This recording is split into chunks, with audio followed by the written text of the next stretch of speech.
Okay folks, and welcome back. We're back in the long dark, and first things first, I have to apologise for the long absence. A heck of a lot has happened in the last month, which we shall go into when we get into the game, but unfortunately it's basically meant I haven't had any time to sit down and record. Well, in fact, I haven't had any time to sit down and play any game at all, let alone record anything. So, but we're here. We have an hour or so we're going to do a couple of videos. We're back in the long dark, obviously. Last time out, it was in Stalker Survival, and we were in Furlorn Muskeg, and it all went hideously wrong. With what I assume was a glitch. I'm going with it being a glitch. It was obviously with the wolf coming through the wall and attacking us and killing us outright through the wall, which I'm still a bit flabbergasted about. I'm putting it down to a glitch, but it doesn't matter. We're here. We're going to do it again. I don't believe there's been any... Well, there certainly hasn't been a major update to the Long Dark since I last played. There may have been some minor hotfixes to fix little minor things, but I don't think there's been anything major. I haven't really looked properly, but I don't think there's been anything major. So, let's get into the sandbox, and we're going to go and stick with Stalker. I'm not quite in the mood to do Interloper. We'll do Stalker. So we'll confirm now. I'm not doing that again. And I'm not doing that either. Do you know what? I'm tempted to start on Pleasant Valley this time because we haven't done that before. I always tend to start on Mystery Lake and then everything tends to kind of go the same way. So this time what I'm going to do, I'm going to start on Pleasant Valley. I am going to sneeze, I think. No, I think we've stifled it. Okay, so let's get ourselves going. And eeny, meeny, miny, I'm going to play as a female character because I think I played as a male character last time, so we'll do it around. So we are Stalker 2. And in we go. Back to the Long Dark. And I have to say, it's nice to be back. I haven't played the game for a few weeks. And in fact, I think it's been more than a few weeks. It might be a couple of months, actually. Well, do you know what? That is a very true saying. Okay, so here we are. We're in Pleasant Valley. Oh, it's quite close to night by the looks of things. Do you know what? It's been so long I've forgotten half the flipping controls. There we are. We've got 2 hours of daylight left, so it's actually quite close to morning. We are by the camp. Oh. I'm not sure I want to be here. Now, I don't know Pleasant Valley that well, but I have been here before, and I got jumped by a bear and killed, so I'm not overly keen on sticking around here. Although, obviously, we're quite early on in the game, so... Okay, let's have a look at Dead Dude. I'll take it. Oh, Ragged Hoodie. Okay. We'll take it. We'll assess all of that when we get back. We've got a bit of firewood feathers, which I'm going to collect. Can't do anything with that. Nothing around these benches. I assume I can... Can I break the benches down if I have a hatchet? Yes, I can. Awesome. Okay, obviously we've got a rabbit running around. Just picking up some sticks. Weather's actually okay. Temperature's quite low. So we're getting cold quite quickly. But at least I'm able to pick up some sticks as kind of emergency firewood. So I'm going to head over this way. I don't know the Pleasant Valley map very well. So I don't really know where I am in relation to the areas that I do know of the map. So I'm going to head over this ridge. And I just have a feeling that this is the way we want to be going. So let's head over the ridge and see where we are. I'm trying to get to high ground so I can kind of look around.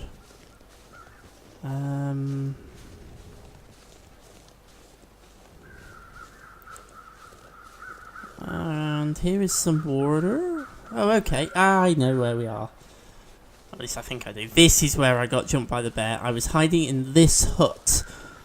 Yes, I remember this. I was round there when I first sighted it, and I actually got jumped in this hut. Pensive Pond. I don't think it was called Pensive Pond. But it gives us a little bit of shelter. If nothing else. We'll go and have a quick look up there in a moment. Has this got a door on it? Yes, it's got a door on it. Awesome. Let's... Yes, it's cold. Oh, we got a knife. Awesome. Let's shut that door. I don't know if that actually makes much difference. I keep pressing the wrong buttons. I've got to get my hand back into things again.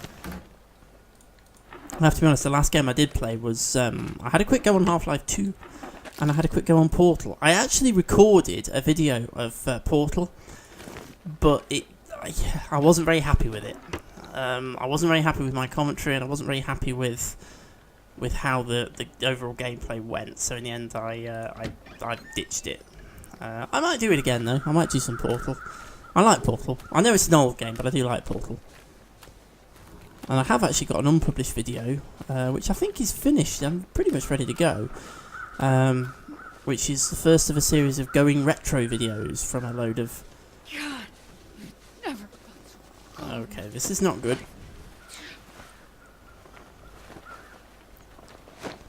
Great, awesome. Okay, first thing I think I'm going to need to do in a second is get back into that hut. There's nothing up here, that was a waste of time. Let's get back into that hut and let's get ourselves a fire started. We're not going to have a big fire because I've only got a few sticks, but anything is better than nothing in this situation, and it'll just warm us up enough, and then I'm going to head out the way the deer is currently running, and that's where we need to be headed to get over to the farmstead, which of course is the main target. So, well, that's awesome, just what we needed.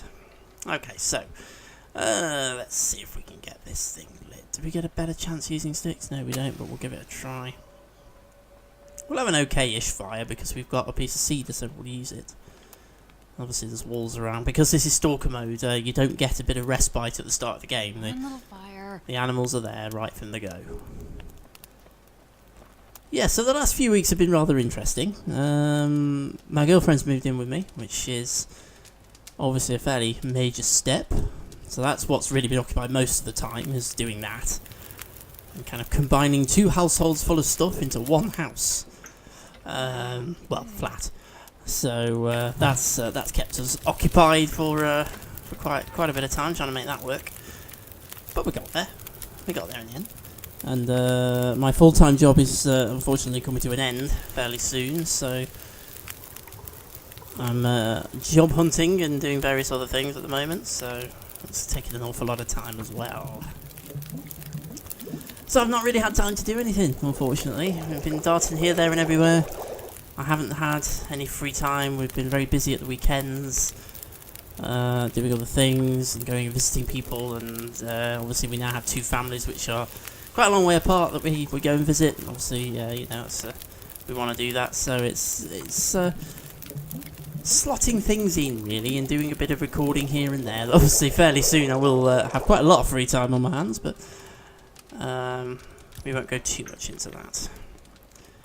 Well, that's not really helped, unfortunately, because our temperature hasn't got high enough for us to come up out of freezing. So I'm going to stand right next to the fire in the hope that we can at least get out of hypothermia risk.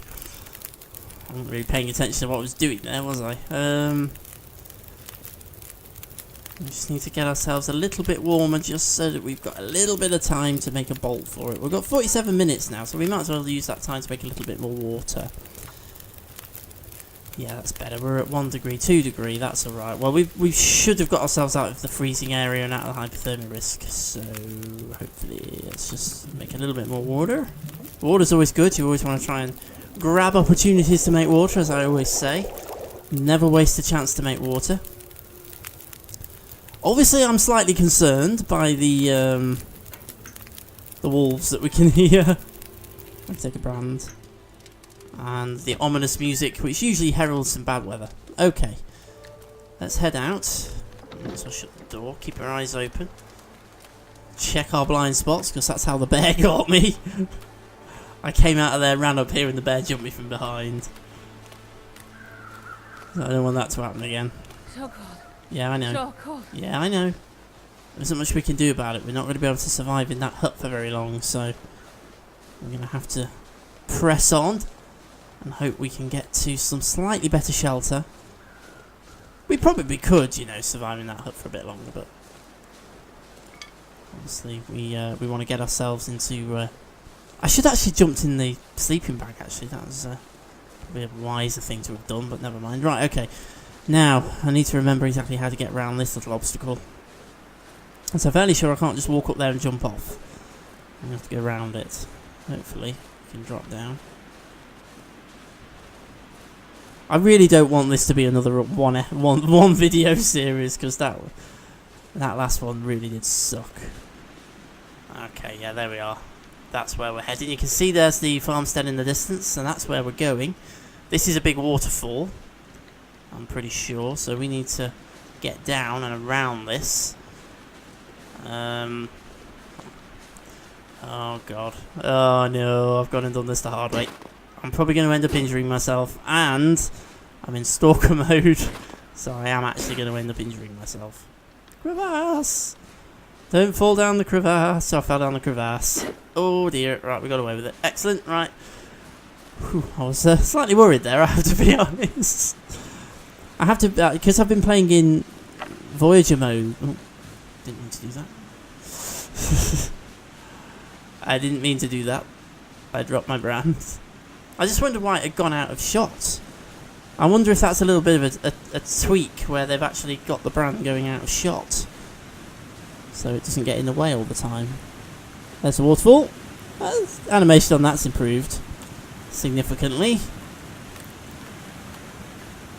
Okay, so we'll follow the water.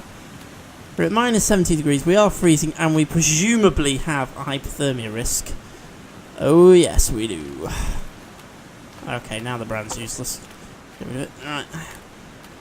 Okay, we're at risk of frostbite as well, just to add to our woes. Because obviously now this new frostbite system, if your clothing gets wet, you are at risk of frostbite. I don't know whether the fact that I'm walking... I mean, logically, walking on a frozen river, you should be at less risk of frostbite, because in theory, you're not in the snow, it's not covering your shoes, you're on a relatively hard surface. So, but obviously we have just been wading through some snow. Okay, so we need to keep going. I'm not going to go and look at that barn at the minute. I just want to get to the homestead. That's my target. Get to the homestead, and then get ourselves set up. We have at least been blessed without a blizzard and other horrible weather. Our condition obviously is dropping because we are very cold. I'm really hoping I don't die in the first video this time. That really would suck. I know I'm being a bit cavalier in my approach here, but I want to get myself to a good, decent starting point. Unfortunately, we spawned a little way away from where I wanted to be, so I'm going to make a risk and just try and get there. I think we should be okay. The only potential problem will be if we get frostbite. Not frostbite. Well, actually, that could be a problem because I don't know what the effects of that is. I've never actually been afflicted with it. So I don't know what that'll do to us. But if we get hypothermia, we could be in a spot of bother. Here we go. Hopefully there won't be a wolf waiting for us on the other side. Oh, I hate it when it judders like that, because that usually means something's about to happen.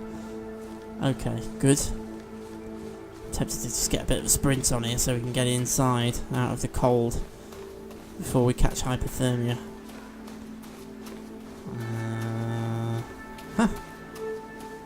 And here we go, we've made it to the farmstead.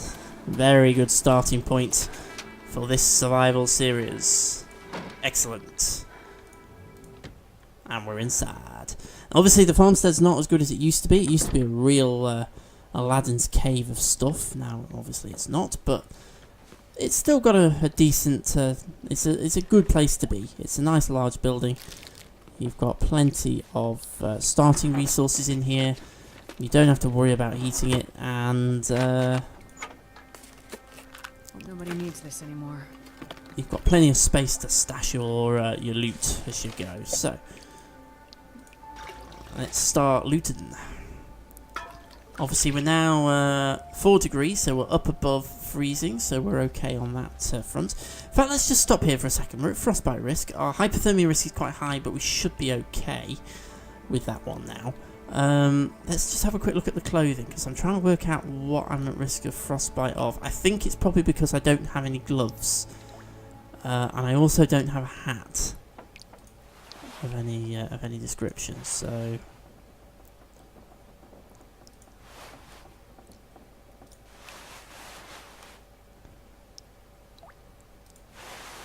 we can't be wearing them both. Oh, we are, because one's underwear. Oh, wakey wakey. We can put the ragged hoodie on. Let's put that on. That gives us an extra layer. I'm still getting the hang of this clothing system. I am getting there slowly. Okay, it's not brilliant, but we were okay. Obviously, we don't have the frostbite risk is our hands because we haven't got any gloves. Is what that boils down to, but that's okay. Hopefully, we'll find some gloves in here. Let's have a quick look for food actually, because we're going to need food quite soon. We haven't got any. Well, we've got a little bits, but we haven't got very much. Metal pot, got some salty crackers. What's in here? Nothing. We've got a book, which is good. That's something that we can research. I will pick it up. Sewing kit. We've got some firewood. And obviously the crates themselves we can break down for firewood as well. We won't do that just now. Nothing. Oh, tin opener. That's always good. And I can see a soda.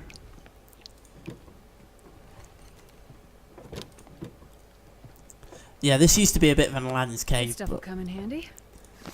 Probably won't actually. It used to be a bit of an Aladdin's cave, but now they've balanced it. And to be fair, it's more realistic. It made life very easy.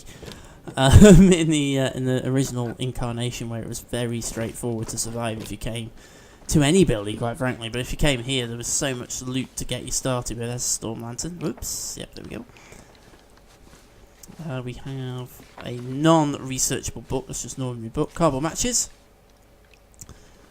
I'll tell you what, there has been a little bit more thought put into item placement. Ah, we've got some mittens. There we are. Item placement as well. You're tending to find things like matches and stuff. Slightly less random locations. More realistic locations. Book. Anything else? Anything else? I've got some water. I've got plenty of water now, so that's always good. Nothing else in here.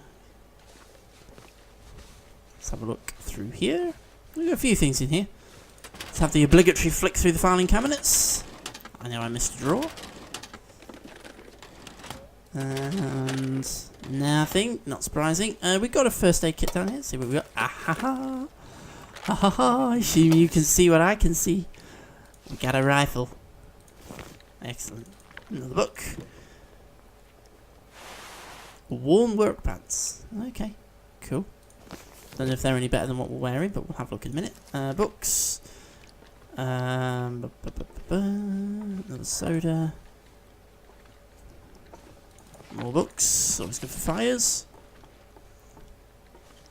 We have some ski gloves. They're probably better than the mittens I've got. There's a rifle round under there. That's useful. And the rifle cleaning kit. Newsprint.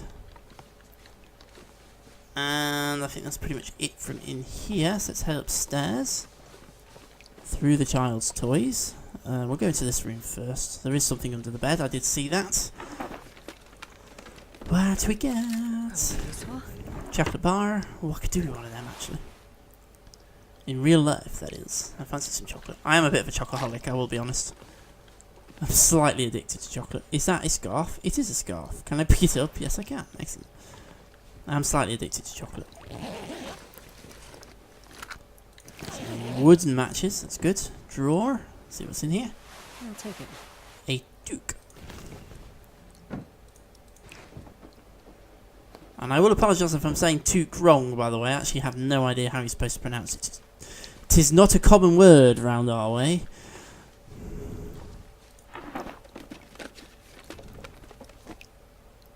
Warm woman's socks. Where part of my family come from, you wear flat caps when you go out to great outdoors. You wear one cap. The accent was rubbish, but the dialect was right for Yorkshire. It's where part of my family comes from. The interesting information that you're not that bothered about, but you know, might as well mention it. And Mariner's pea coat, that's awesome. That's pretty cool. It's one of the better coats in the game. And what else we got?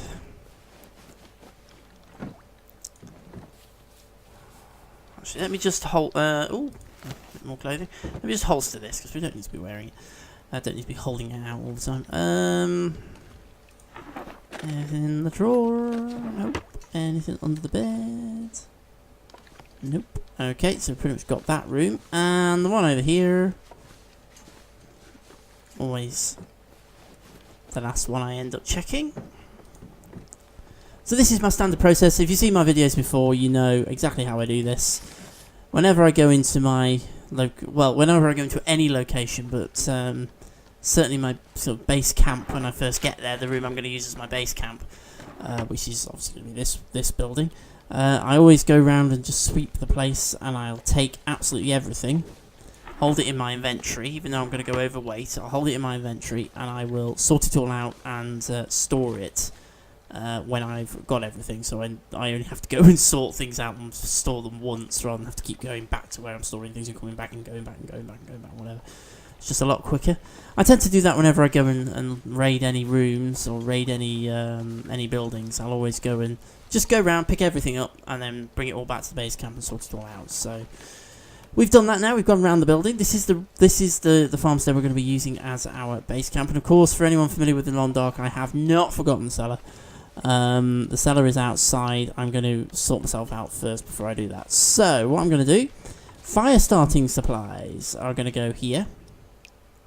So let's dig out our fire starting supplies, and we have lots of books, so we're going to drop all of the books, and we might as well leave them in a little pile, to be perfectly honest with you. We shall also drop some of the matches. We don't need to be carrying them all. I'm going to drop the packet of 20 because we don't need to be carrying them all. Pop that there. What else are we carrying? We've got some of these that we need to harvest down. So first thing we need to do, harvest these to tinder plugs. So again, if you're not familiar with the Long Dark, it's all about making the best use of your resources to survive as long as possible. That's basically the premise of the Long Dark. We want to try and survive for as long as we can. My own record is about 80 days or so, I think, which obviously I'd like to try and beat. 80 in-game days, obviously the time in the Long Dark does move a little bit faster than it does in real life. But the aim is to maximise your resources. So what we've just done is harvested that newsprint. You can start a fire with the newsprint, but if you harvest it, you end up with tinder plugs. They are more reliable for starting fires, and you get 2 of them per sheet of newsprint. So obviously I had 3 sheets of newsprint. I've wound up with 6 tinder plugs, so it's more efficient. You can light 6 fires instead of just 3. So it's far more efficient to do it that way. And you'll get the same thing throughout when we're looking at other things. Okay, so there's our fire starting materials sorted out. I'm going to hang on to the wood and other things I've got because I always need to carry fire starting materials with me. So I can always light a fire when I'm out in the field. Medicine shelf, obviously logical place to store your medicine supplies that you don't want to be carrying with you. Because again, you don't want to, you're limited with your carrying capacity. So when you're going out and scavenging and coming back, you can't carry everything with you really, so you will always have a my frostbite risk is past, that's always useful. You always have a base camp, and you'll store all your supplies at your base camp, gather everything together, bring it all to your base camp. Excuse me.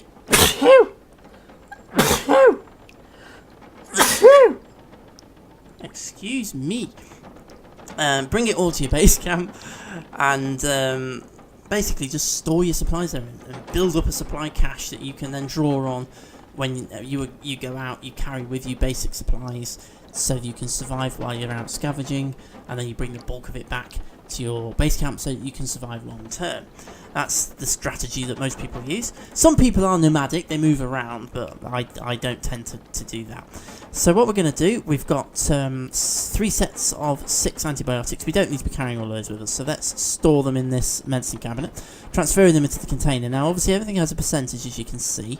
This is the condition percentage of what kind of condition it's in, and things degrade over time.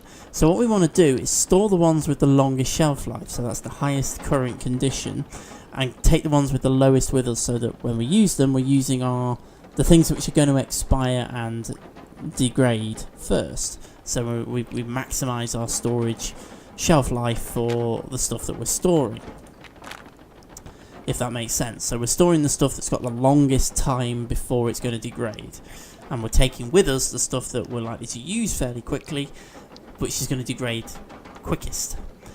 So the things we've transferred the antibiotics. Obviously, we always need to be carrying first aid supplies with us in case anything happens. We've got very minimal at the moment, so we'll have to try and build that up. And there's some natural things that you can get as well from the environment, which are better in some ways. So we want to try and find some of those if we can. Antibiotics are required if you get bitten by a wolf and there's a risk of infection. Bandages are required again if you get injured to bandage up wounds. Emergency stims are a last-ditch emergency thing which will give you a massive boost of energy, but then you'll have a massive crash afterwards. Short term, really for emergency use. I've never actually used one, so I don't know what will happen if we ever need to, but we'll give it a try at some stage if we need to. So, medicine cabinet now has stuff in it. Food. Now obviously this has got a fridge and freezer. I tend to keep water in one and food in the other. So water will go in here and food will go in the bottom. So if we just go over to our food bit, I'm carrying 7 litres of water. That's quite a lot of weight to be carrying. We don't need to be carrying that much. So let's ditch.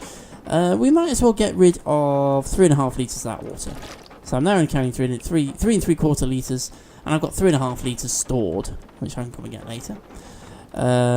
Down here is where I'm going to put any other foodstuffs. Now, I don't have much at the moment, so I am probably going to keep what I've got.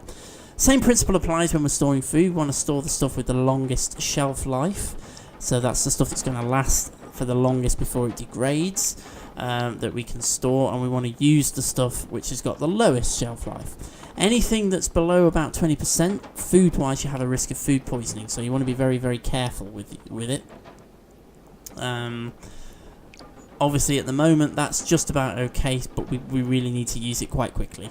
Whereas we've got stuff here that's at 50% and stuff like that, that's going to last a lot longer before we need to use it. So we would store those normally, but because I've not got much food, I'm not going to store it. Herbal tea, I am going to store because that's not that beneficial, to be perfectly honest with you. It is a hot drink. You can. So crazy right about be quiet. It is a hot drink. It will help warm you up. Coffee is better because that gives you an energy boost as well. Yeah, at the moment I haven't got any coffee. You do get a rest bonus from that as well, so it's worth potentially considering that if you've just come back from a trek somewhere, you're cold, you need to warm up so you don't get hypothermia, and you're about to sleep, because it will give you better sleep and you'll recover quicker. So it is possibly useful for that, but I'm not going to bother carrying it with me just now. Okay, so now that we've got what we are going to store stored, let's just have a quick look at our food condition. We are fairly thirsty, we're a little bit hungry, and we are a little bit tired. I am going to drink some water at this point, purely to stop her from going on about it. There we go, and I'm not going to eat anything just yet. We'll let that slide for a little bit. You'll see, if you've not seen my videos before and you've not played the Long Dark before, you'll see how I do it as we go along. Basically, you try and build up your food and drink intake before you sleep, so that you because you're using your calories and things whilst you're sleeping. Let it drop a little bit in the day. Your condition will drop, but you recover that when you sleep. So that's how I tend to do it. Eat and drink at night. Recover your condition overnight, and then go out in the day. If your condition starts to drop because you're hungry, let it go, let it drop a little bit, as long as it doesn't drop too much, and then you'll build that back up again when you next sleep, as long as you eat before you do. Thirst, you do need to drink. That will knock your condition down very quickly, but well, you'll see it all as we go along, as we play through. Right, so have I got anything else that I can be storing and do a little bit of housekeeping very quickly? A few things. What I tend to do here is I tend to use these tables to store things on, and I will break these chairs down at some stage. Oh, I can actually do it now. I don't need a hatchet. Oh, I thought I needed a hatchet to do it, so I haven't done it already. Alright, we'll do that now then. So we get a bit of firewood from that. We get reclaimed wood, which we can use as firewood, and it also gets it out of the way, so it stops falling over it. What I tend to do, I'm not going to be taking my rifle with me just yet, so I'm going to drop it. I'm also going to drop that rifle round and the cleaning kit, because I don't need to be carrying them around with me when I go out and about. I'm only going to use those when I need to maintain anything. So I'm going to pop it on the table, and I'm going to store all of my weapons and equipment on this table. and probably on that shelf and various other things on the various tables and things that are around the building. So that's how I tend to do it. I like to try and get myself organised. So in here, weaponry and equipment goes on that table. Food will go in the fridge and the freezer. Medical supplies go in the medicine cabinet. And crafting supplies will go down to the workbench, which is in the cellar, which we haven't been to yet. And generally anything else will go in here. Anything that I'm hides and things that I'm curing, which you'll see as we go along, will also go in the cellar. And just general bits and bobs will go on these tables and on the work surfaces around here, so we're nice and organised. So what we're going to do is going dark. We'll head to bed. We'll get to the end of the video. I'm going to try and keep these to half-hour lengths, as I've always done. So I'm going to go back upstairs. For some reasons best known only to me, the deepest, darkest recesses of my brain, I always use this room for sleep. I tend to store clothing in here, by the way. Well, so I missed a container. Looks like this has been here a while. It has, but it's probably still usable. I've never noticed that before. It's actually open over the top of this wall. Okay, so I tend to store spare clothes in here. We'll talk about that in the next video once we've got ourselves organised. So what I'm going to do is I'm going to eat, drink, and sleep. So let us. I'm going to drink the soda simply because that also sorts out our thirst a little bit. So we need to use less water, as well as giving some calories. I'm then going to eat the beef jerky. And that should do us for now. We need to ration ourselves at the moment, we haven't got very much food. And we'll drink.